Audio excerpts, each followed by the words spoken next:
vamos lá. Prontos. Prontos eu acho que boa parte já ouviu falar o que é. Né? Então, eu gosto muito de mesclar alguma coisa do cotidiano que a gente tem com algo que a gente aprende. Acho que fica mais fácil de entender. Eu gostei do Capitão América. O Capitão América, cara, você pega ele da Marvel, você vê, ele é um cara certinho, ele é um padrão. Então, se você... pode passar. Pode passar. Cara, Promises é um padrão. Capitão América é um padrão também. Então, se você passar... Foi esse negócio de ficar passando. Uma Promise é um objeto que fornecerá um resultado futuro de uma ação. Capitão América, como eu disse, ele é um padrão. A Promise é um padrão em si, para você tratar suas funções de JavaScript. Então, toda vez que você escreve uma função, você começa a tratar ela de duas formas. Ela vai receber algum valor e ela vai retornar algo para você. Tanto que você utiliza para trabalhar com uma stack maior, organizada, deixar tudo mais simples de ser utilizado. Bem, Promise, ela apresenta três estados: fulfill, reject e fail. Aí um dia eu fui pego por uma pergunta de um amigo. Ele falou assim, cara, eu não estou conseguindo compreender muito bem como é que isso funciona em si. Porque, por exemplo, eu escrevi uma função e ela tem que, sei lá, retornar para mim um arquivo em JSON. Só que, como que eu escrevo isso e como que eu utilizo em Promise? Aí eu coloquei, cara, Capitão América entendeu a referência, então a primeira vez ele passou. Então sua função, ela foi fulfilled. Ela passou, foi, go. De novo, vou passar. Se ele não entendeu a referência, ela foi rejeitada. Simples assim. E se ela foi, mas ela não entendeu totalmente o que era aquilo que ela tinha que passar, ela vai ter uma pequena... Como é que chama? Ela vai ser não um reject. Ela vai só estagnar ali. Ela não vai passar aquilo que ela deveria, mas ela sabe que aquela função deveria existir. E ela deveria estar perto de ser atuante como um todo. Bem, aí vem a pergunta, cara, mas e aí, beleza, você me explicou, mas como que funciona isso? Antes, a gente tem que entender um pouquinho o que era o callback help. E aí, pode passar? E aí eu criei uma coisinha, brincando, para mostrar como é que era para esse mesmo amigo. Uma função, na verdade isso daqui é só para entender como é que funciona um banco, a entrada de um banco de dados, como que ele lê um banco de dados tipo um MongoDB. Ele entende um arquivo JSON. Então, tipo assim, eu só utilizava algumas bibliotecas nativas alguns módulos nativos do próprio Node, e fazia a leitura e trazia um arquivo JSON. Então, o foco principal aqui é, na verdade, nessa função. Pode passar. Essa função. Isso. Tá vendo? A escrita minha função. Ela recebe uma data e tem um erro. Então, ela vai retornar, caso tiver um erro, a função, deu erro. E ela tem um try catch. Ela utiliza o decode writer, que é uma outra função nativa do Node, para poder entender o JSON. E ela também tem o catch, que é caso ela dê um outro erro. Então, tipo assim, não deu certo, ela entregou algo, ou então ela está sendo recusada, mas ela pode entregar algo. Então, assim, essa escrita é só uma função, tá vendo? É só uma. Mas imagine quando você tem 10. Pense em escrever 10. É tipo uma coisa dentro da outra, dentro da outra, dentro da outra. E fica complicado depois para você observar aquilo. Depois você tem um código muito grande e você não consegue nem entender porque tem várias funções, uma encaixada na outra, e você fica louco. Esse negócio está retornando da onde, velho? E aí, tá. Eis que chega uma outra forma de você entender. Na verdade eu só reescrevi aquele código utilizando Promise.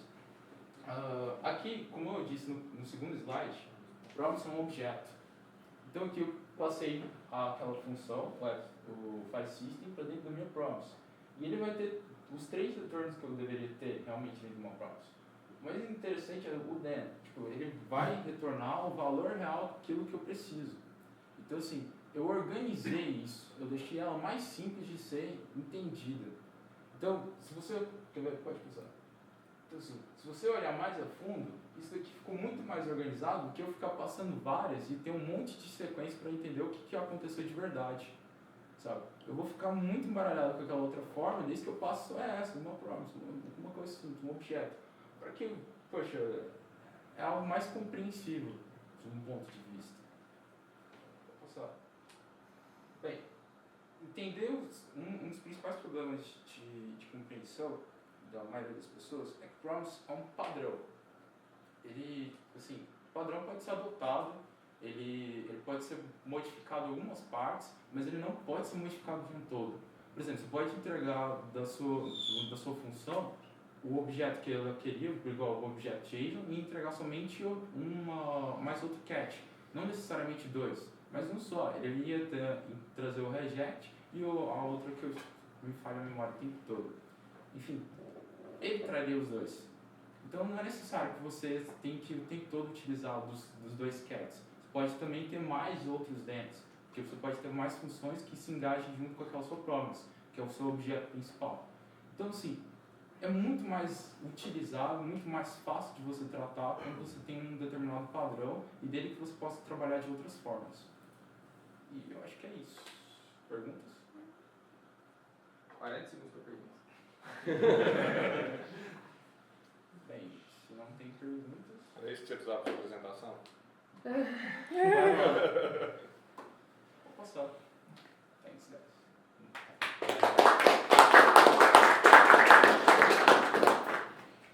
Uma pergunta de leigo aqui. Eu tenho que dar algum include, alguma coisa para poder usar o prompt? Cara, Situação atual. aí que tá. Recentemente, o projeto que tem do Node.js, um cara mandou um pull request com praticamente tudo feito com prompts. Aí saiu até no podcast que se alguém acompanha o Slack do Node.br, o pessoal tava falando durante um cast, pô, aí a comunidade ficou lá pensando, velho, aceita ou não aceita esse pull request? Porque fica complicado. Ele não tem esse Node, por exemplo, não tem. Depende da versão do Node. Depende da versão do Node. No O Angular tem. Eu acho que no próprio browser tem, não tem objeto promise. Depende da versão Depende do da browser. versão do browser. Da versão do browser. Em outras palavras, ainda é um padrão para ser implementado. Já está o ECMAScript 2015 Isso. finalmente foi finalizado. Ainda é um padrão quatro rascunho. foi lançado essa semana passada, não tenho certeza. É, Já tem já- suporte a promise, nativo. Já. Mas, tipo, Node pra baixo, as Mas- versões pra baixo não tem ainda. Mas isso é a determinação do ECMAScript ou...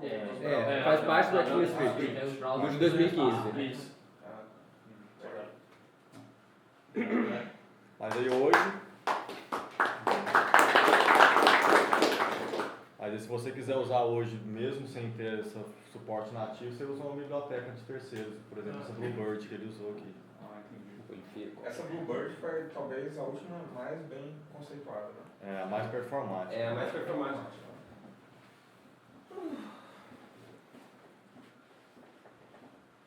Bom, vou aproveitar enquanto ele pega os slides e ainda não estou contando o meu Já tempo. tá pronto ainda.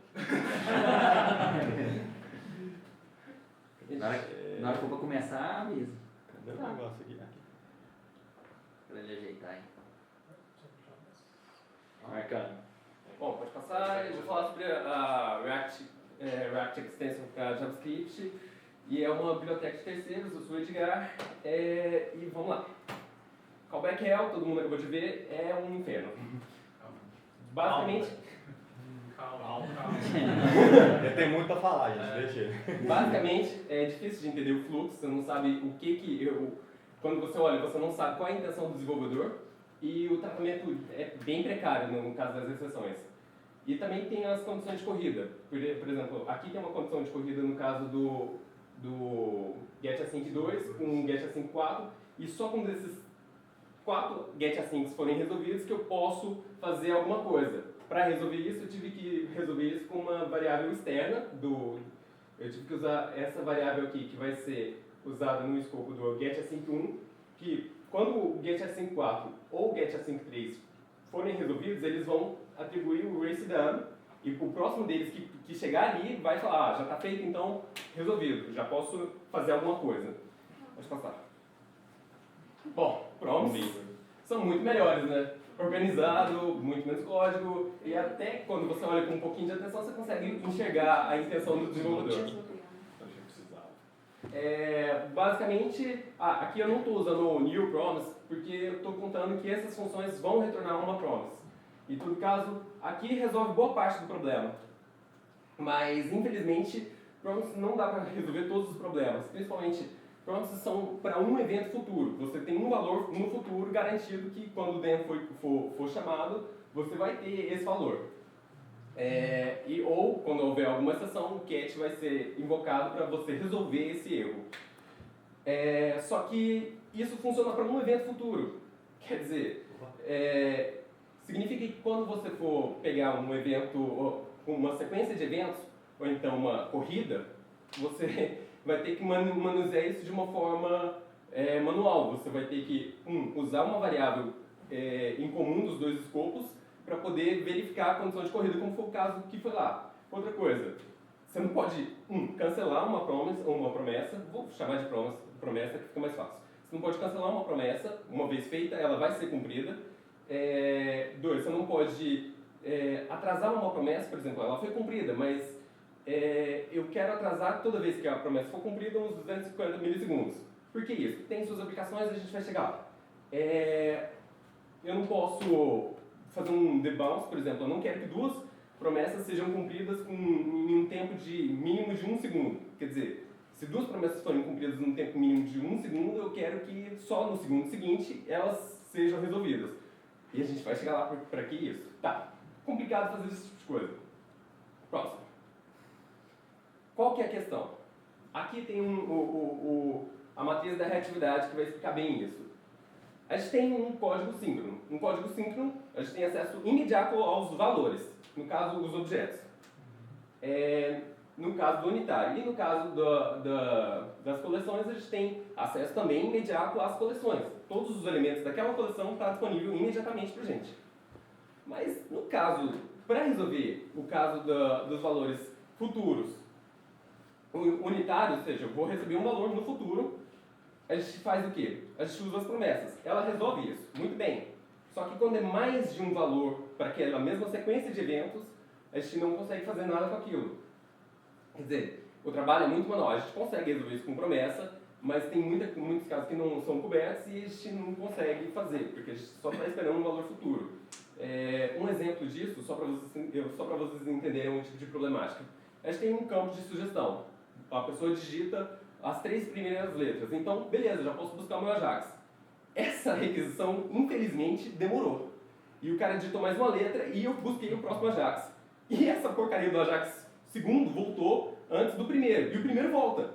E quando o primeiro volta, depois do segundo... Desculpa, deu um nó. O que acontece? Eu tenho o resultado do primeiro ao invés do segundo. E o segundo é meu último. Como é que eu tenho que gerenciar isso? Com estados. Eu deixo de gerenciar dentro daquele escopo. Como é que eu vou resolver esse tipo de coisa? Quer dizer, seria com uma sequência de eventos. Ou no caso, isso é uma coleção. A gente vai chegar lá. Bom, uma coisa que é importante falar. Quem que é o consumidor, quem que é o produtor, o que que é isso, afinal de contas? Quem está sob o domínio do fluxo da execução é o consumidor. E o consumidor puxa do produtor, no caso do síncrono, os valores que ele precisa. Pode passar. Por exemplo, vamos chegar lá. Nos iterables, no caso das arrays, as coleções em geral, a gente vai ver isso. Eu sou o consumidor, esse untitle aqui é o consumidor, e ele está puxando desse que é o produtor, que podia ser uma função de terceiros ou uma geradora, e ele vai gerar valores. Esses valores estão imediatamente disponíveis para mim. Como consumidor, eu puxo eles e eles vêm. Porque eu mando e o produtor me obedece. Ele me produz valores imediatamente quando eu peço. Pode passar. Parece lambda. Bom, qual que é desculpa, eu esqueci de falar. Eu estou usando aqui a sintaxe do ECMAScript 6 só para abreviar aqui a notação. Mas isso aqui é basicamente uma função. Uma função que está sendo executada é um callback. Mas qual que é a parte mais importante disso? O produtor produz quando o consumidor ordena, next, que é o padrão dos iterables. Pode passar. Como que o produtor empurra para o consumidor? Como assim empurra o produtor? Tá, até agora a gente viu um consumidor que pede muito. Só que o produtor, que é quem tem o domínio da criação da informação, às vezes não tem aquela informação imediata. Por exemplo, quando a gente tem que buscar de uma URL remota para poder ceder as informações.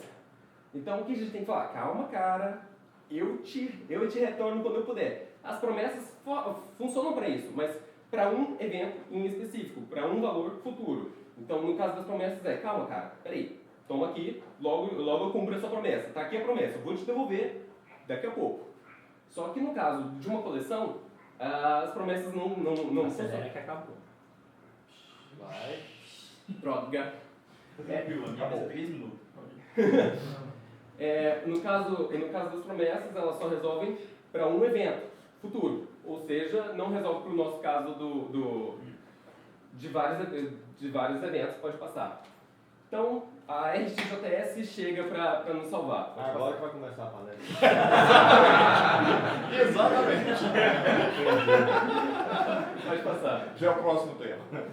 Qual que foi a sacada dos caras? Bom, a gente tem um padrão de projeto chamado Observer. Ele consegue comunicar com outros sem que ele tenha conhecimento desses outros. Ele informa quando ele tem alguma atualização para esses outros. Só que tem mais do que isso. Eles perceberam que uma observable, é na verdade uma coleção ao longo do tempo. Do mesmo jeito que a gente tinha uma array, a gente tem valores que vão chegar, uma sequência de valores que vão chegar, que a única coisa que diferencia eles é o tempo. Beleza. Pode passar. Então, o que essa RxJS é? Ela é uma implementação dessas observables que permite várias coisas, inclusive emitir qualquer quantidade de valores assíncronos, ou seja, tem uma sequência de eventos futuros, não necessariamente não necessariamente tem um limite, sabe? Ele vai falar quando acabar. Ela emite erros, como as promise faz, só que ela também emite o fim da transição. Por que emitir o fim da transição? Bom, você tem que saber quando não tem mais nada de interessante para observar. Pode passar. Bom, voltando para aquela história de consumidor e produtor, o consumidor agora vai ter que esperar o produtor quando ele tiver um valor. No caso, a ordem dos fatores aqui se alterou. O produtor produz e o consumidor reage quando isso acontece. No onNext, qual que é a diferença aqui? Está um pouco por cima, desculpa. Mas aqui é uma fonte observável, é um observável que vai emitir valores no futuro, não é imediato, e qualquer consumidor que se ligar pedir para observar essa sequência de eventos, vai receber essa sequência de eventos no futuro, de acordo com o fluxo que ele determinar. No caso, aqui a gente vê o caso que o consumidor determinou um fluxo, umas transformadas que vai acontecer com os valores futuros que forem chegar à medida que eles forem chegando. Bom, tem uma relação direta das iterables com as observables. No caso, as iterables são valores imediatos dispostos para o consumidor à medida que ele necessita e pede. No caso das observables, são valores que no futuro o produtor vai enviar para o consumidor assim que eles estiverem disponíveis, e aí sim o consumidor vai poder fazer, mas basicamente eles operam sobre coleções. E para operar sobre coleções, a gente já tem um amplo conhecimento em iterables e eles aplicaram esses mesmos conhecimentos com as iterables nas observables. Pode passar. Então, se nas iterables com a programação funcional a gente tem como consumir uma coleção de eventos para cada valor daquele conjunto, mapear para cada valor daquele conjunto e também filtrar elementos daquele conjunto e, além de tudo, fazer uma união dos conjuntos, a gente também tem, pode passar, para as observables. A gente pode pegar aquele conjunto, fazer alguma coisa com cada elemento, com cada valor daqueles valores futuros. A gente pode mapear aqueles valores futuros à medida que eles forem chegando, e também a gente pode fazer uma união desse mesmo conjunto à medida que esses eventos forem acontecendo. No caso, por exemplo, é muito interessante essa do concatal, que a gente consegue ver, por exemplo, tem um conjunto com 1, outro com 2 e com 3, só que eles têm o tempo de espaçamento, e o 4. E o que a gente pode ver aqui? A união desses conjuntos é exatamente no tempo que eles acontecem. A gente tem uma observável que vai ter todos os eventos que aconteceram em nesses vários Corridas. Chamadas. No caso, nesses vários streams, nessas várias fontes de observáveis, obrigado, e eles estão aqui unidos como se fossem um só, como se fosse uma sequência de eventos de um só conjunto, quando na verdade elas são uma sequência composta. E essa é a parte principal das observables. Elas são Cada uma dessas aí é um espaçamento de tempo. E Cada- aí você está cada- querendo dizer que o tempo total é igual ao tempo do maior na maior verdade, produção. Na verdade, esses valores são decididos no seu tempo. E a união disso aí acontece o quê? Eles são imediatamente disponíveis para esse novo conjunto que a gente formou, à medida que em qualquer um deles acontece. No Ou fluxo seja, do tempo. Tá bom. ou seja, à medida que ele vai acontecendo, ele é assíncrono projetado. totalmente, né? Ele aqui é tudo totalmente assíncrono. Então, à medida que eles vão acontecendo, no caso da Concachal, todos os valores que vão chegando são projetados no resultado, na nossa fonte resultante. E pode passar. Bom, esse é o fim. O que a gente pode chegar? Como que a gente pode utilizar isso a nosso favor? Alguém aqui já teve que implementar um drag and drop?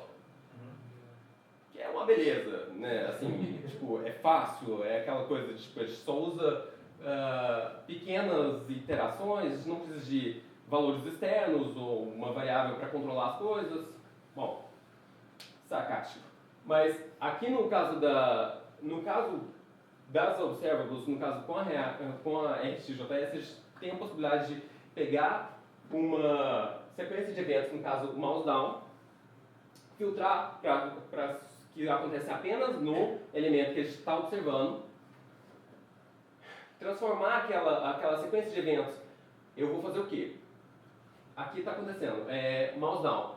À medida que quando o cara pressiona o mouse, a gente filtra, só vai passar daqui se for um elemento que a gente tem interesse em observar. E eu faço um flat map, no caso é esse aqui, esse flat map. O que ele vai fazer? Vai transformar todos os mouse moves, ele vai projetar todos os mouse moves a partir daquele mouse down para uma nova sequência de eventos. E essa sequência de eventos só vai existir, ele cria uma sequência de eventos que vai projetar cada mouse move até que o mouse up aconteça. Depois disso ele para de projetar. Mas a nossa resultante ainda continua existindo. Quando o novo mouse down é pressionado, se for do nosso interesse, ou seja, passa pelo filtro, ele inicia a observação de novo. E quando acontece o mouse move, ele projeta aquele mouse move na nossa sequência de eventos. Então a gente tem aqui um drag, ou a gente pega todos os movimentos de drags que acontecem depois que o cara clica até o cara soltar. Bom, Isso aí é só uma timeline, né? Esse embaixo aí. Não, no caso, ele é o nosso resultado, essa é a nossa stream resultante. Quando a gente usa o getDrags, todos os valores que são projetados e transformados até então são projetados aqui. É isso. Quantos minutos? 2 palestras. 15.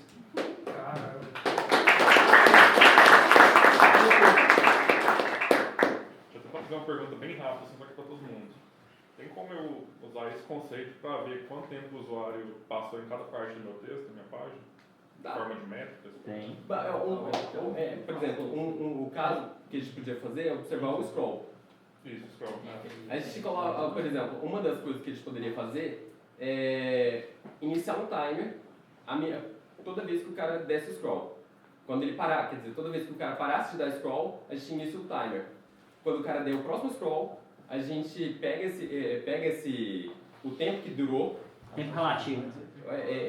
esse tempo, e já é a nossa métrica. Tipo, o cara ficou parado por tantos tempos. Claro, tem aquele cara que vai fazendo uma... que vai só diminuindo, vai dando scroll a cada linha que o cara lê. Ou a posição do mouse também. Existem Também. serviços que geram heatmaps baseados na scrollagem da página, entendeu? Que ele gera quanto Talvez já tempo tem IB, né? foi gasto para cada muito seção da provavelmente. página, entendeu? Às vezes a questão do movimento do mouse também, isso é bem comum. Principalmente o movimento do mouse, mas com rolagem da página também tem. Mas eu diria que a RX é uma ótima ferramenta para você gerenciar esses diversos eventos que vão acontecer. Você pega o scroll, você pega o mouse, você pega o espaço que o cara... Hã? Independente de onde vier. Independente de onde vier. Você junta várias fontes de eventos, várias fontes de sequência de eventos em uma só e dá um significado para aquilo. Dentro de um contexto específico. Pode ter vários gerenciadores nos seus devidos contextos que Justamente. agregam diferentes fontes. Bem lembrado. Porque você pode ceder as suas informações para vários consumidores. E esses vários consumidores compõem, eles podem compor de várias fontes e dar um significado para aquilo específico. Ok, obrigado. Um exemplo também para a galera entender um pouco melhor essas funções, como é que funciona e tal, do RX, tem um site chamado xmarbles.com, que é muito bom, tipo, anotem isso, é xmarbles.com, que ele é todo interativo, você vai arrastando as bolinhas e ele te diz quando é que um evento filtra, quando é que um... Tipo, Tem vários problemas que dá para resolver com esse tipo de abordagem, né? São problemas mais reais, né? Porque a realidade é toda assíncrona, né? Então, eu tive que resolver um problema extremamente complexo, que eu usei o RX e assim, ficou teta, sabe? Ficou muito fácil de, tipo assim, era uma árvore que tinha valores futuros síncronos ou assíncronos. Isso dentro de uma árvore, que eu podia pegar um próximo valor que podia ser síncrono, podia ser assíncrono. Aí eu tive que juntar todas essas fontes em observável e jogar numa estrutura de árvore e ia populando os nós à medida que ia atualizando os estados dos nós à medida que... Exatamente. Estado de máquina, né? Como? Digamos que sim. Estudar sistemas operacionais lá, tem estado de máquina. Digamos que sim, porque você declara as transformações e elas por si só as transformadas que você faz, elas por si só formam uma máquina que você, de forma declarativa, expõe ali. Uma máquina de estado, Ok, quem que é o próximo? Quem acha que o Edgar tem que pagar o pão de queijo? Vai lá, Celso. Bem, pessoal, minha palestra ela não é... Pode começar? Pode. Minha palestra ela não é técnica, mas falando mais de um produto. O Luiz falou lá no Slack que não necessariamente precisava ser JavaScript, mas envolve JavaScript. E eu fiquei muito feliz quando o Google lançou o Tag Manager, porque ela trabalha no e-commerce, porque existe uma necessidade, por exemplo, no sistema de e-commerce, de você rastrear seu usuário, levantar métricas, né? Você observar o comportamento dele, levantar dados, cruzar essas informações com outras ferramentas, como Analytics e... pode passar, Luiz? Para baixo. Então, o que é o Google Tag Manager? Com essa necessidade, vários fornecedores falaram assim, olha, eu posso fornecer tal serviço de rastreamento para você, mas você tem que inserir esse código aqui no seu site. Então chegava N fornecedores e aí o time de TI tinha que inserir aquele monte de bagunça lá de JavaScript dentro lá do HTML para que eles conseguissem processar essas informações quando o usuário entrasse no nosso site. Então, o que é o Google Tag Manager? Ele veio para ser uma central unificada que você pode inserir esses códigos ou essas tags através do sistema do Google. Então, para TI ficou bem fácil, porque eu só insiro o código do Google Tag Manager e todas as tags, todos os códigos JavaScript de fornecedores e até nosso mesmo, se a gente quiser customizar algum serviço, pode ser inserido via Tag Manager. Então, desonera muito a TI e aí tem algumas vantagens que a tecnologia do Google ela implementa para a gente. Então, é um centralizador de tags, inserção de tags. Pode passar. Por que usar, né? Por que utilizar? A gente tem menos trabalho para TI e a velocidade, porque o departamento de marketing é o departamento que mais precisa ter velocidade dentro de um negócio. E é o que mais atropela. E é o que mais atropela. Ele precisa para ontem. Aí chega na TI, olha, eu preciso desse negócio para ontem. Tá, mas a gente está desenvolvendo outra coisa, como assim, né? E aí a gente tem que parar e colocar aquele código lá. Então, onera menos a TI, a velocidade, principalmente para o marketing, é bom, né? Depuração, por quê? Porque muitas vezes a gente inseria um código lá, a gente teria que testar. E às vezes dava um erro, entrar em contato com o fornecedor. O Google, com o Google Tag Manager, ele já dá uma perspectiva em modo de depuração se aquele código ali vai quebrar ou não.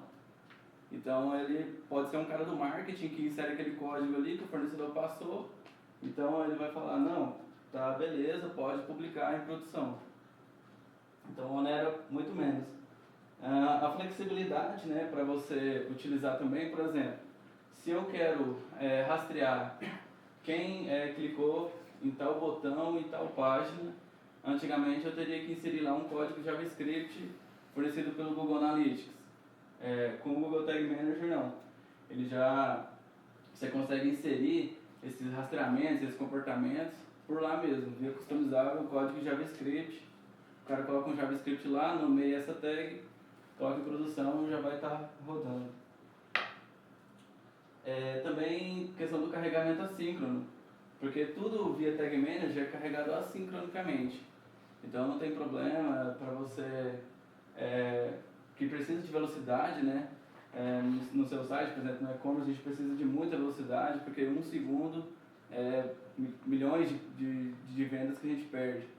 Então é necessário que essa tecnologia funcione assim, né? De forma assíncrona, então ele carrega muitos scripts de forma assíncrona. Se você já teve a experiência de trabalhar de forma de carregar esses scripts dentro do seu site, você vai ver que muitos são bem lentos. Então o Google ele utiliza bastante isso pra gente. Pode passar? Onde utilizar? Você pode utilizar então no seu site e o Google fez também para aplicativos nativos. Você pode utilizar no seu aplicativo também para rastrear todo o comportamento do usuário que vai ocorrer ali na interação que ele tem com o seu aplicativo. Pode passar, Luiz. Como utilizar? Então, para utilizar é bastante fácil. Você cria uma conta lá no Google Tag Manager. E aí, quando você fizer isso, eles vão te dar um código. Esse código é uma chamada de um JavaScript, bem fácil, você coloca lá. E aí você já publica em produção, está valendo. Pode passar. Caso de uso. Muitas vezes a gente pode utilizar o Google Tag Manager mesmo para o nosso próprio benefício. Um exemplo, a gente precisava lá saber quantos usuários entravam no produto e o produto estava indisponível, ou seja, sem estoque, e qual era o produto mais acessado sem estoque. A gente imaginou, deve ser algum celular, alguma máquina de lavar, e a gente inseriu, e o Google Tag Manager ele fornece, um data layer. O código, esse data layer, você coloca ele antes de inserir o código JavaScript, em forma de variável mesmo, ele é uma coleção, um objeto. Isso. Ele é uma coleção de dados, esse data layer, e você coloca lá, esse produto está disponível, ou então indisponível. Com isso, a gente descobriu que uma antena parabólica era o produto mais acessado e que não tinha estoque. E a gente nem imaginava. E a gente conseguiu cruzar isso com relatórios do Google Analytics com outros dados que já estavam lá. Então, o Google Tag Manager, coletando os dados de lá, você já consegue integrar com vários outros serviços do Google. Um exemplo, o Analytics. E obrigado.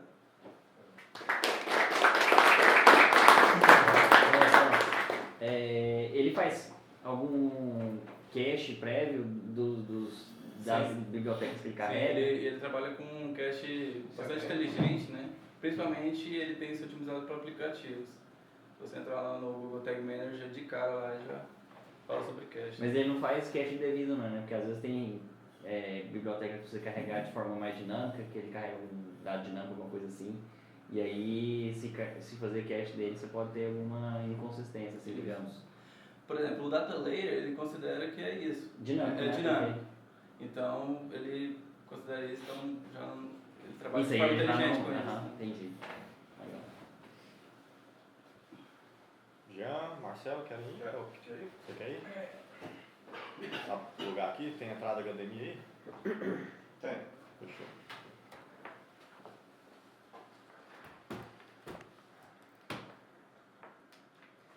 Acho que a bateria aguenta. Pô. Eu tenho um que não Hoje tem aguenta 6 não. anos de uso, mas... Eu tenho um que não aguenta não. Tem tomada aqui, se quiser. Deixa Pô, nossa.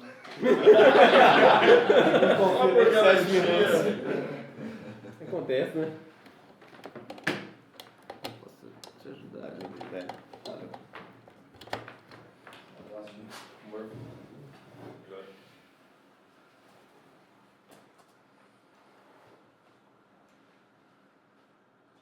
O cabo chega até uma ponta, se quiser virar pra lá. Não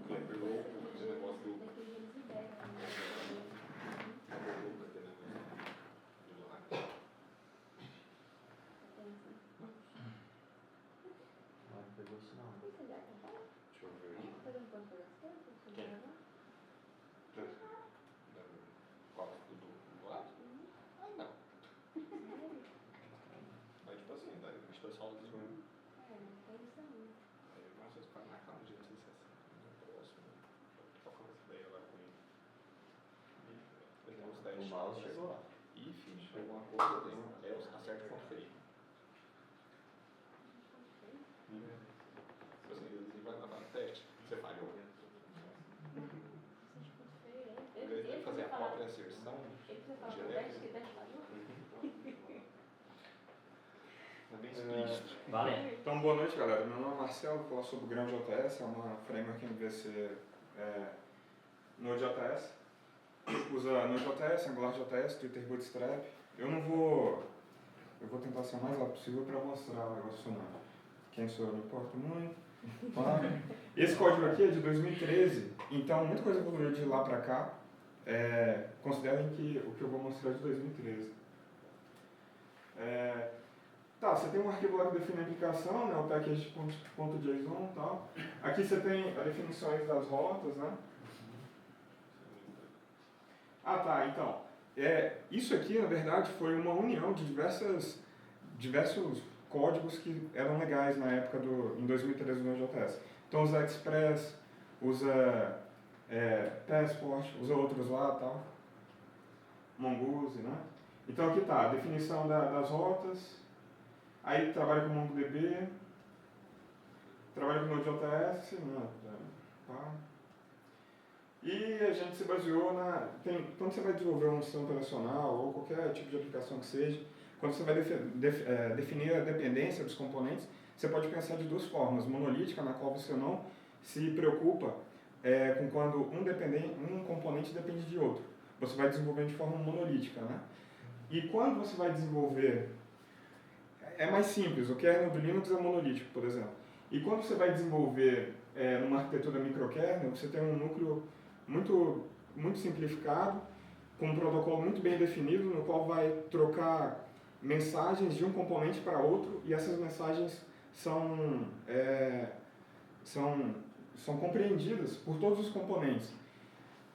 Esse tipo de arquitetura é muito mais performático, porém, é muito mais difícil de desenvolver e de debugar. Então, o kernel do Mac é microkernel, e as frameworks web também pensam dessa forma. Tá, esse ano eu comecei a desenvolver o builder do GrãoJS. Então, o que tem pronto? Tem isso aqui, ó. Você vai pegar a entidade, criar outra, isso aqui, clique e arrasta, drag and drop e tal. Você vai mapear, você vai fazer o DER do teu banco de dados, beleza? Isso aqui já está pronto dessa forma. Aí você vai dar um builder e ele vai gerar a aplicação para você em MVC, com scaffold e tal. Com os relacionamentos, né? Aqui tem a estrutura de diretórios, então, por exemplo, aqui tem, trabalha com bundles. Então você tem um bundle front-end, você tem um bundle usuário, aí tem pastinha config, já tem suporte a I18N, né, internacionalização, e aqui os códigos do core do grão. Aí, aqui você tem, no bundle usuário, você tem a pastinha public, aqui vão estar os arquivos, por exemplo, JavaScript, client-side, CSS, etc. Aqui, controlador, modelo, rota, esquema, para fazer teste de estresse, validador e a visão, usando no caso Jade. Jade depois eu deixei de gostar dele porque é muito lento, então hoje eu iria usar EJS ou então HTML puro. Aqui tem uns comandinhos lá para gerar a aplicação. Tá, obrigado. Aí eu vou... Quanto tempo eu tenho? Tá metade aí. Beleza.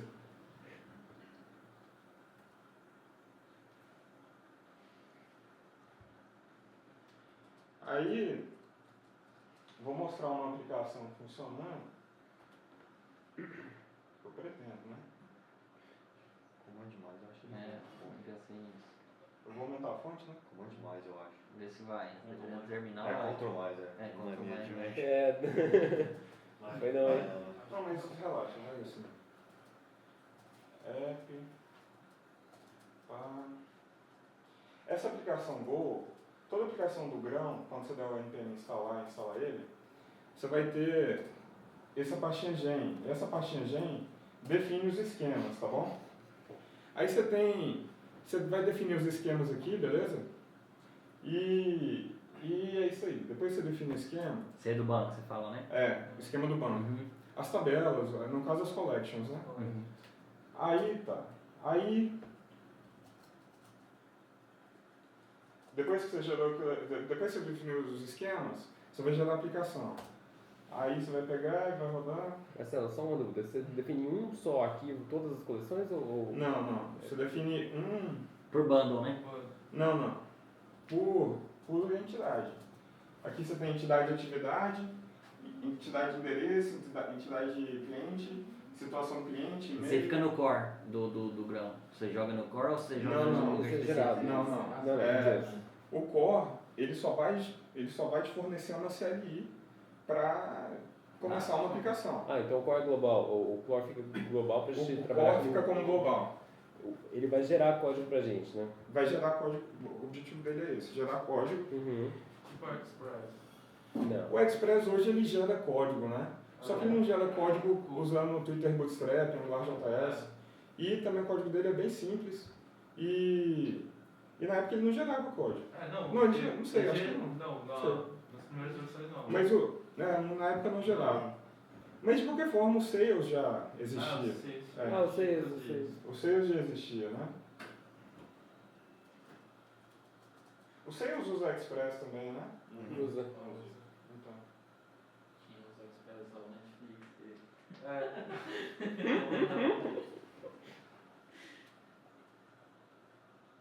Então, aí, assim, o código de 2013, a ideia é usar Code.js, mas não sei quando eu vou fazer isso não. Tava falando disso lá no Slack hoje, né? O quê? Core. Ah, sim. Então, assim, galera, o que ele vai gerar para ti, né? Você vem aqui, por exemplo, num relacionamento mais... Eu vou aqui na coleção pessoa. Aí você vem aqui, pá. Aí, isso aqui ele gerou, tá?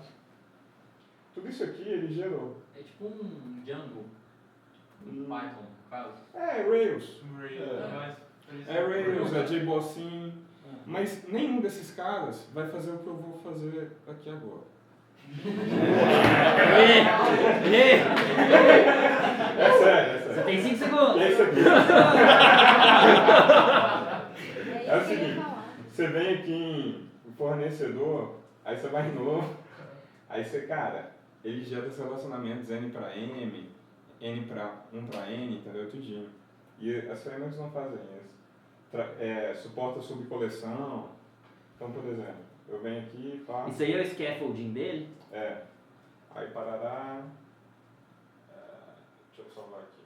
Pá. Deixa eu colocar uma data aqui. Pá. Não. Deixa eu ver. Lei de Moore. Pois é, tem 2 anos que eu não testo o código. O que acontece? Cliente. Vamos ver. Pá. Vamos ver. Situação do cliente. Situação. Vou forçar um erro. Beleza. Pá. Rodou. Qual que é a biblioteca que ele usa para teste? Cara, na época eu não tinha muito tempo para testar não. Ele não tem nenhum que ele já vem junto, tipo Jasmine ou... Não tem. Ele não tem essa cultura de... Não tem, é só eu que não tinha tempo. Entendi. E a cultura existe. O tempo é escasso. Tá, né? Aí aqui, ó. Aí eu tô adicionando uma pessoa, beleza? Aí Aí, por exemplo, isso aqui, ó. Tá, não, vou. Cada um desses salvar é um objeto, é Uma entidade. É, uma entidade, tudo relacionado, tudo relacionado. Ele mostra tudo porque elas são relacionadas, Ah, né, ele nessa falou que o parte. e-mail é inválido, tá vendo? Então eu vou editar o e-mail, colocar aqui para salvar. Vou salvar e voltar. Então, ó, ele já pegou o cliente que a pessoa que eu acabei de criar, né? E já selecionou no combo. Aí vou salvar e continuar. Vou salvar. Então tá aqui. Aí aqui eu deleto, pá. Se eu quiser filtrar, eu clico aqui e filtro. Por exemplo, os filtros, eu simplesmente falei lá naquele esquema que eu quero que aquele campo seja filtrado. Aí ele já aparece aí. Então assim, realmente, ó, eu já trabalhei com Symfony, com Rails. Eu não consegui achar uma coisa que me entregue mais coisa do que isso. Mas ele, assim, se você precisa de um workflow mais customizado, aí você tem que... Não, qualquer uma dessas ferramentas, você vai ter que customizar. Não, sim, eu falo assim, no caso desse aí, se você precisa... Isso aí é um workflow mais padrão dele, né? Não, mas assim, hoje em dia, as aplicações estão saindo daquela tendência de trabalhar com grandes massas e grande volume de... Né, hoje em dia as pessoas estão pensando num modelo de negócio minimalista e criaram uma aplicação minimalista que resolve um grande problema, né? Aqui não, aqui é uma coisa mais para quando você quer trabalhar com um ERP, alguma coisa mais maior, entendeu? Mas isso porque é o automático dele, né? O scaffolding dele. Você pode não optar por não usar essa parte dele. Pode também. Aí assim, quais são os planos para ele? Usar GoJS, usar React.js, testes. E esses códigos, esses scaffolds que ele gera os arquivos com código ou ele gera tudo isso em runtime? Ele gera todos os códigos.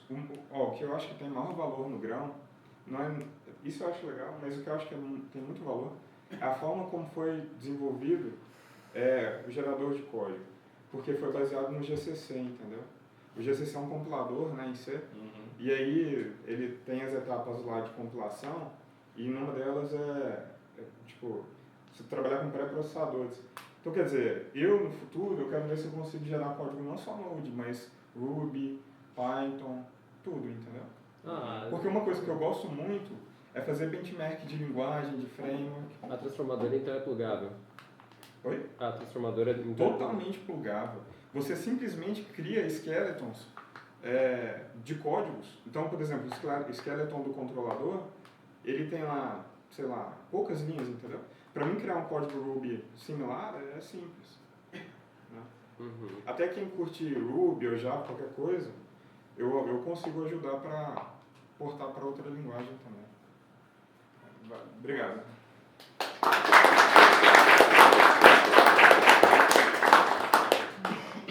A geração de código também é muito boa para aprender padrão. Você gera o skeleton num padrão bacana. De organização. De organização bacana, de organização de codificação, de estilo de código. E quem for começar uma aplicação, você gera um arquivo ali, o cara pega rapidão por causa dessa geração de código. É bem bacana. Para uma equipe, então, padroniza fácil a cultura. E assim, tá bem segregadinho os códigos, não tá engessado, sabe? Por exemplo, JBossIn, né? Por exemplo, Brickface do Java, galera que usa, JSF. Chega uma hora que engessa, cara. Você quer mexer lá na data grid lá, fazer umas coisas diferentes, eu me senti engessado. Principalmente quando eu queria fazer algo client-side, sabe? Né? E ele não engessa. Vocês passam aí, Marcelo, para escolher as entidades que você quer, para ele gerar, é no Builder que você faz isso? É no Builder. O Builder eu comecei esse ano. Mas tem um setup de instalação que você fala, eu quero tal entidade? Lá no GitHub tem todos os passos para instalar ele e você pode criar na mão, porque é simplesmente a definição dos campos, o esquema, né? Aí o Builder, ele está usando uma biblioteca que chama GoJS, que é para diagramação e outras coisas. E É o que vai no .com? Toda vez que eu digito no Google GoJS, vem um .com antes que me irrita, porque aí... gojs.com. Pronto. E aí eu estou desenvolvendo ele lá. Toda vez que eu estou procurando um .org lá, às vezes eu meto o Enter sem querer lá e Aí- vai no Google, aí vem um .com primeiro para depois vir um .org. gojs.com. Aí eu já vi esse .com É lá. a biblioteca do Builder, eu uso ele. Aí, vovô. Tudo faz. Já tá mais perto já. Então, tem 8 minutos de bateria aqui. Ixi. Você não pode falar muito seu tempo. Não, tem carregador. Mas vamos ter um carregador mesmo? Sim, gosto de adrenalina. Vamos lá. Não, é 7 minutos. O Horse. Isso aí. Já.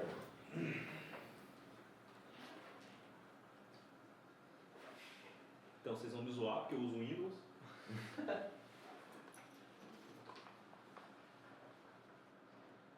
Só Windows 98 você tá pesado. É o que foi melhor que eu.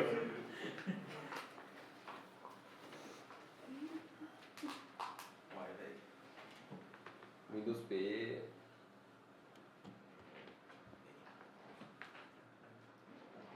Na hora que você começar, você dá um sinal, hein?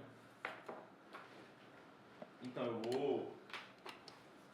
Eu fiz 8 slides pra ser exato. É um conselho bom para ser seguido. As pessoas ignoram. Beleza, então eu vou Valendo? Opa, valendo. Eu não vou fazer a apresentação, vou falar sobre o Fortune e eu vou pegar uma API em 7 minutos aqui. Vamos lá. Ó. O Fortune, então, é uma biblioteca, né, para input e output, para aplicações web, ou seja, é para criar API, certo? Então ele fornece implementação para modelagem de entidade de relacionamento, ele tanto faz o tipo de o banco de dados que vai usar e você pode usar ele em real time e usar Hypermedia Applications, que é o padrão de comunicação que a gente vai usar. Beleza? Então vamos lá. Para usar, a gente faz um npm install, Fortune. E aí aqui, cara, tem uma API em 1 minuto.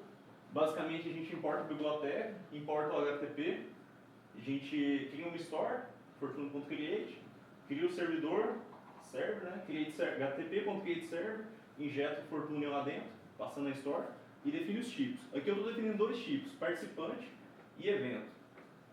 Então, em participante eu defini que ele tem um atributo nome e organizando e eventos. Então, o nome é uma string, organizando é um evento que esse cara pode estar organizando, e eventos são os eventos que ele vai participar, por exemplo.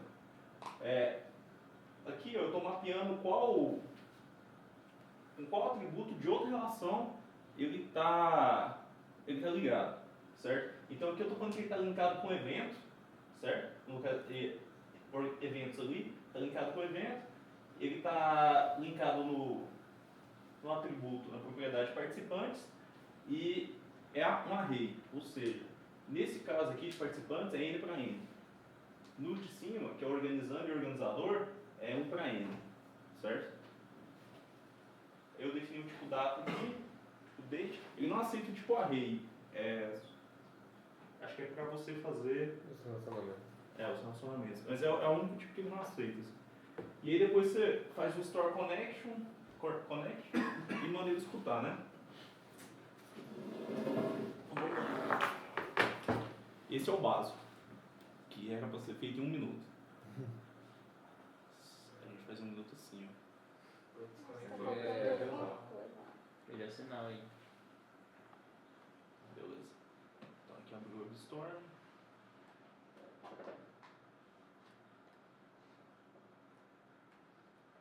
Não consegui aumentar aqui. Tá bom. Criei um arquivo, index.js. Beleza. Importei o Fortune, importei HTTP, criei o servidor, defini 2 chips e mandei conectar o servidor, certo? Então a gente faz isso tá usando o Babel, tá? E infelizmente eu vou usar o Babel Node aqui para rodar essa zoeira. Vixe. Opa! Começando bem. O que é o Babel? Compilador. Compilador de IS6 para isso, assim. Você usar Tem um erro no meu código, tá faltando uma vírgula aqui. Deixa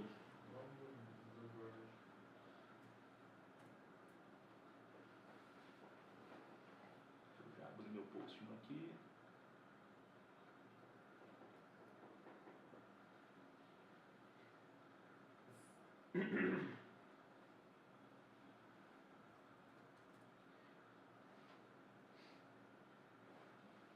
Supply code é sempre assim, né?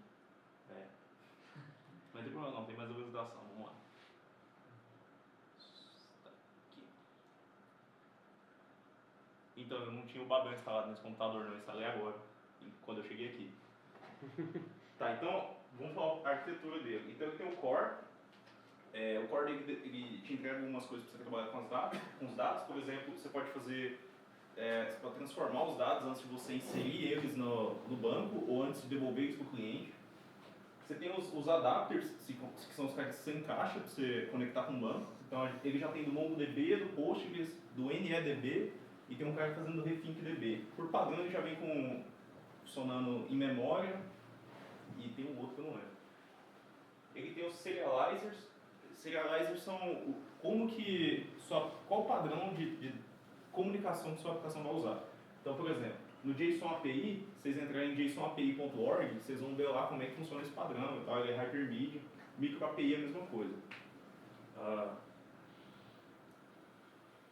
Beleza. Então, se quiser usar o adapter do Mongo, você importa ele, MongoDB adapter, e especifica aqui no fortune.create qual que é o adapter que você vai usar. Você passa os dados de configuração do banco também. Já no caso do Mongo, você já pode passar usuário e senha, né? Que é a base de dados nessa URL. O serializer, a gente escolhe aqui, ó. Falei que vai ser um micro API, eu importei ele em cima. E eu configurei esse obfuscate URLs false, porque senão esse micro API ele zoa as URLs e coloca umas codificações lá e aí você não consegue acessar nunca. Beleza. Se a gente quiser transformar algum dado antes de colocar ele no banco, esse aqui é o transformar depois, antes de retornar ele para o cliente. Então, por exemplo, no nosso participante, eu coloquei um criado em, modificado em que não tinha antes, certo? Só que quando eu vou retornar o dado para o cara, eu não quero que ele veja quanto foi modificado. Criado tudo bem, mas modificado eu não quero que ele veja.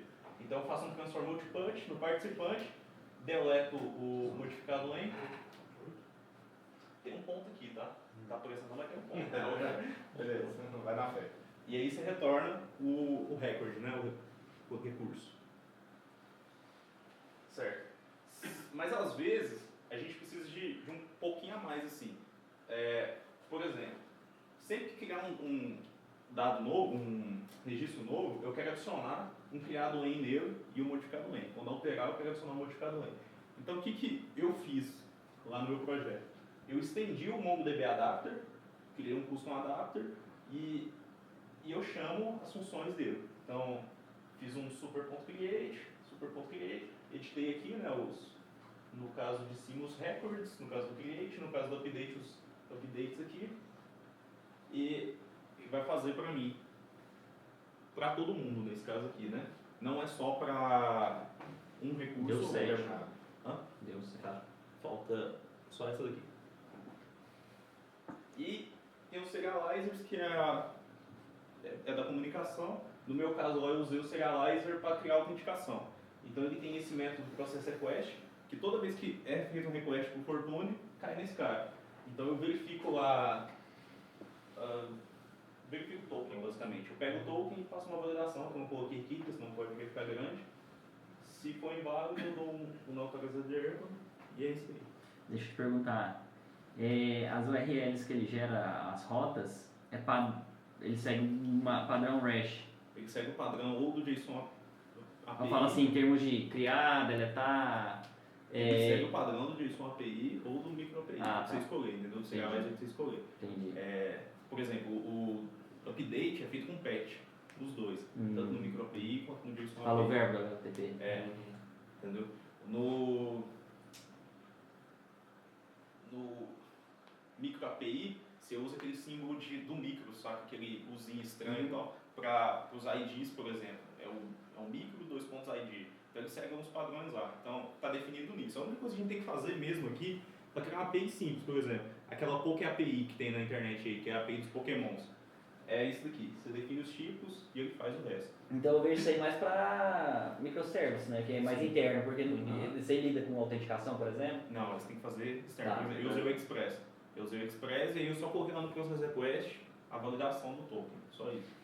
Qual que é a grande vantagem de usar ele e não usar o Express? Na verdade, por que eu escolhi? Tem uma aplicação que ela está capengando tem um tanto de tempo, com o desenvolvedor back-end fazendo e os caras nunca entregam. E a gente está passando por um processo de pré-aceleração de uma empresa lá do Rio Grande do Sul, uma aceleradora do Rio Grande do Sul. Você não desempregado? Sim. A startup tá no modo. Já mudou já. Isso. Já mudou o emprego ali. Aí o que aconteceu? Um dos desenvolvedores back-end saiu da equipe. E o projeto era do PHP. Eu falei, velho, eu vou reescrever isso.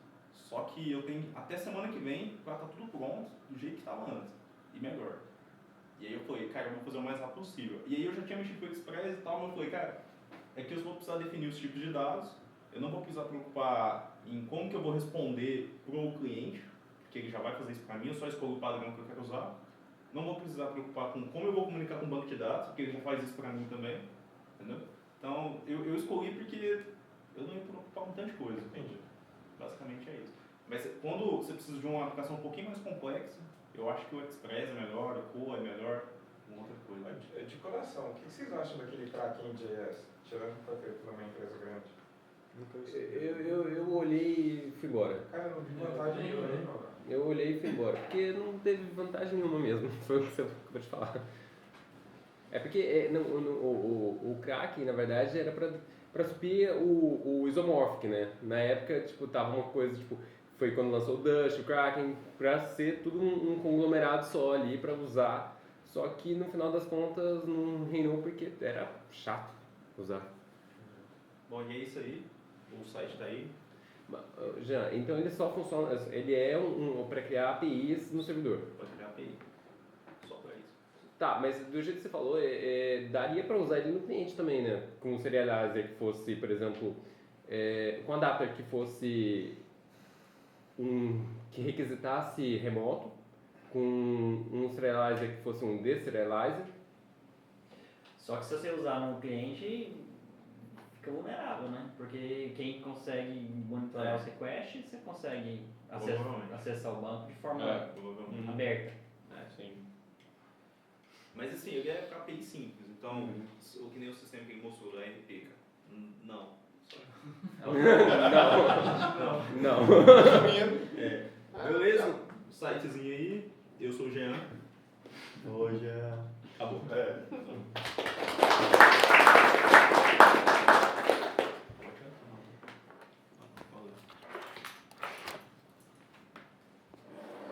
Falar pra vocês, eu achava que em 7 minutos ia ser de boa, sabe? Nunca é, né, Pensei assim, ainda vai sobrar 2 minutos ainda. Talvez as próximas a gente possa fazer de 10, né? Para dar uma folguinha para pergunta também. Não, 7 minutos é bom que a gente vai terminar. Se botar 10, a galera vai tomar 15 minutos. Essa é a última. Antes de começar a minha palestra, eu queria falar um negócio que eu esqueci de falar no começo, na verdade. Já tá rodando. Não, essa é a questão aí, Não, resetei, né? Que na verdade dá boas-vindas a todos vocês aqui na DataEasy e agradecer também a empresa por ter cedido o espaço aqui, né? O nosso diretor que já foi programador, assim como todos nós também, então quando eu solicitei aqui para fazer esse encontro nosso, ele mais que imediatamente já aceitou, liberou o espaço aqui para nós. E a gente agradece por você ter feito. Obrigado, repassarei para ele. E é isso aí, quem quiser manter mais contato depois, a gente está com as vagas em aberto aí para testadores no momento. Quem souber de um cara bom de teste, ele fala com a gente. E é isso aí, espero que no futuro a gente faça mais eventos assim. Você está desempregado? Quer testar? Então, eu estou desempregado por opção no momento.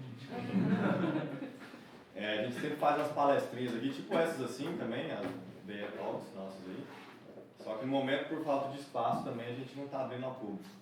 Mas assim que tiver um jeitinho, quando a gente fizer umas reformas, a gente pretende abrir para a comunidade também. Já rolou muita coisa bacana. Vagrant, Puppet, muita coisa bacana aí que a gente está falando. Beleza, agora pode mandar o cronômetro aí. Quando faltar uns 2 minutos, você me avisa? Bom, o Meteor é um framework JavaScript também, só que diferente de frameworks como o Angular, ou React ou Express, que os dois primeiros são só para o cliente, né, só para o front-end, e o Express é só para o back-end. O Meteor é tudo, ele é um framework full stack. E ele é reativo, por isso que eu queria ter falado depois do Edgar.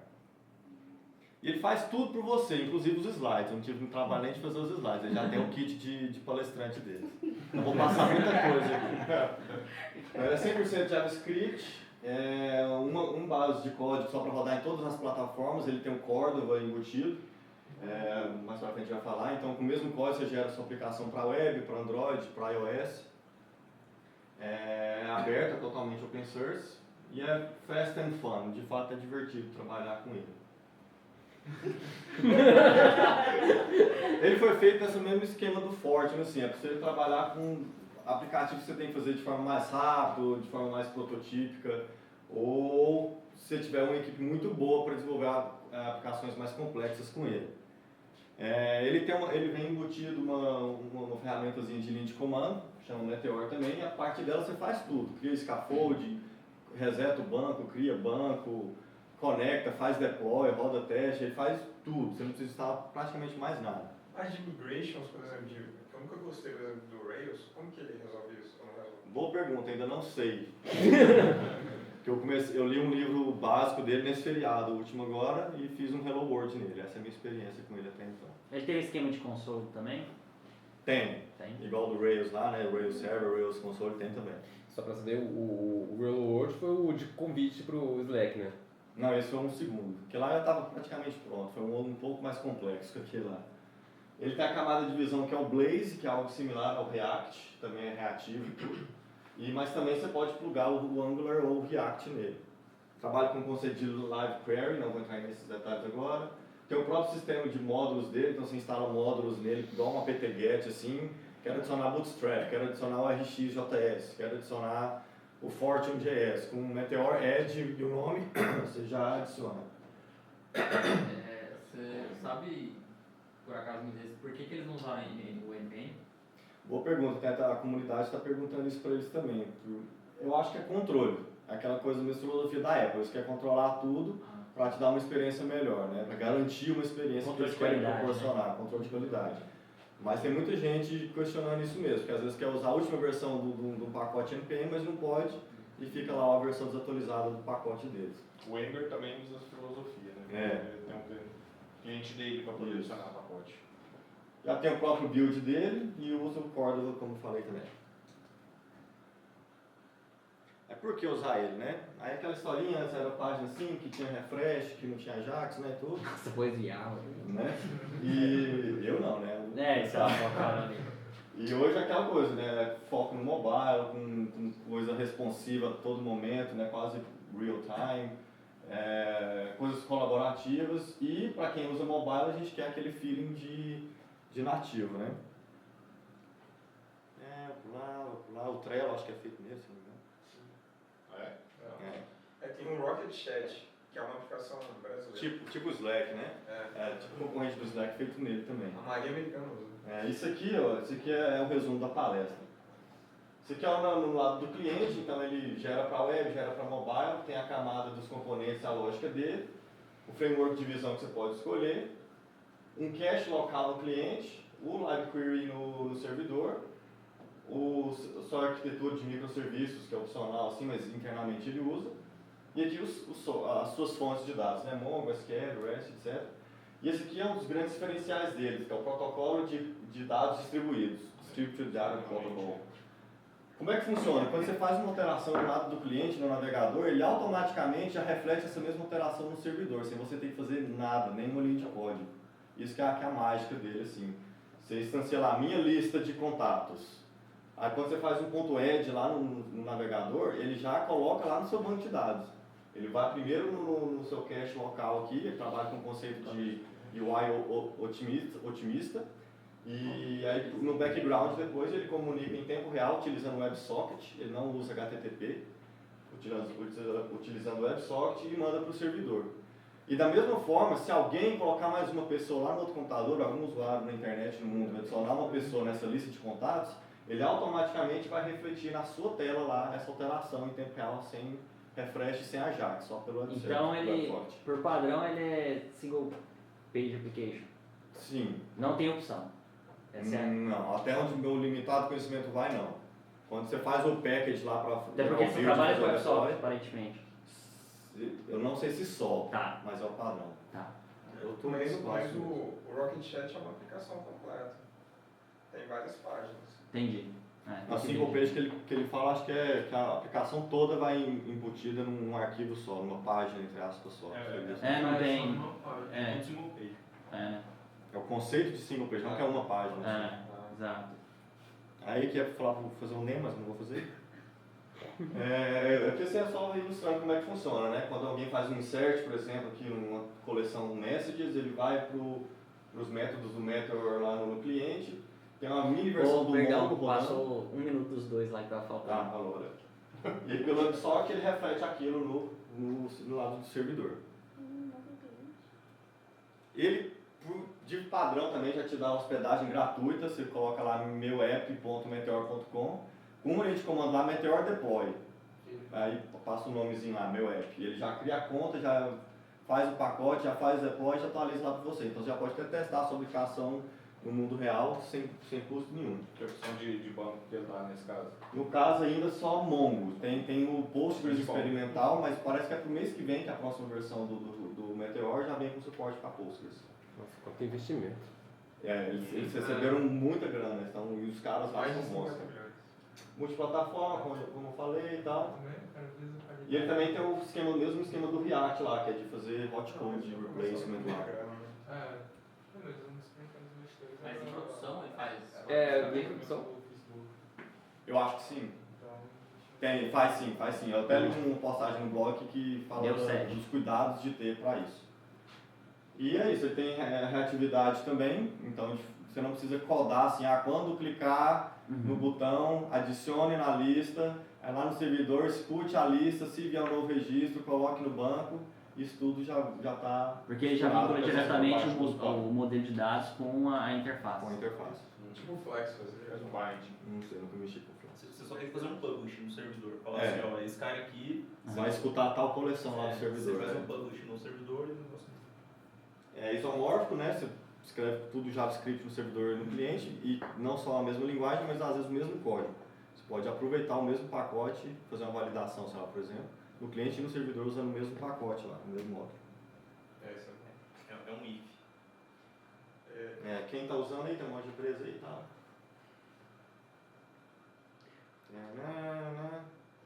Aí, ó, terminando aqui, tem 20 milhões já na segunda série de investimentos, então não é uma startup qualquer, né? Não vai desaparecer. Não vai desaparecer tão rápido. Sei não. É mais fácil os donos aparecerem se der certo. Aí eles têm um produto pago deles para aplicações de larga escala, mas tudo é open source. Então mesmo que a empresa falir, o framework... O que é pago também é a plataforma, né? Se você quer uma coisa mais requintada... Isso, o que é pago é só isso aqui, é o Galaxy. Você fazer coisa assim... mais robusta, né? Falando nisso, e como é que é a performance em escalabilidade? Essa é a pergunta que o pessoal faz na comunidade, que não tem como, né? Quanto mais mágica atrelada, um Rails da vida assim, não é tão performático igual você escrever um código na unha. Além Mas que é aquela coisa da produtividade versus escalabilidade. Né? O WebSocket é muito mais limitado do que o HTTP, né? Limitado em quê? Em escalabilidade. O Uber não, contaria nessa história aí. Performa mais, mas não tem a mesma gestão de... é mais cru, né? Por exemplo, para você ter autenticação e autorização, já é diferente. Tem que criar um canal, aí definir todo. Eu digo em número de conexões simultâneas. Né? Eu acho que isso que faz ele ficar mais rápido. Porque mas o socket ele não gasta... várias requisições. Não, mas é finito. Não, mas por exemplo, se tiver 1 milhão de pessoas conectadas... São milhões de conexões. Pois é. Menos do que Abertas. várias requisições para cada recurso que você está 1 milhão carregando. abertas. Abertas. Pois é, velho. Muda o conceito, né? Porque ele é live, né? Você tem que ter um... Tem questão de banda, tem questões de... Mas aberta não significa... De concorrência, de... Aberta não significa consumo, né? Também, é. Tem esses Não, detalhes. Se tiver 1 milhão, vai ter consumo. Não, eu falo assim, tá aberto, mas pode estar lá. Ocioso. Entendeu? Ocioso É, e tal. ociosa. Ó, esse aqui já está para ser lançado 1.2, vai vir com o S2015 já, e suporte de primeira classe para Angular e React. Hoje já tem mais pacotes externos. E aí o SQL também já está vindo aí, REST, microserviços. Eles têm essa preocupação para aplicativos grandes também. O pessoal lá, você viu o perfil do GitHub de alguns dos caras lá, o cara é daqueles caras cabeção, então parece que tem tudo para dar certo, saca? Esse é os links. É bem rapidinho, é bem tranquilo, sabe? Um final de semana eu fiz um aplicativo em produção. Antes você usava o que no back-end? O que você mais gostava de usar?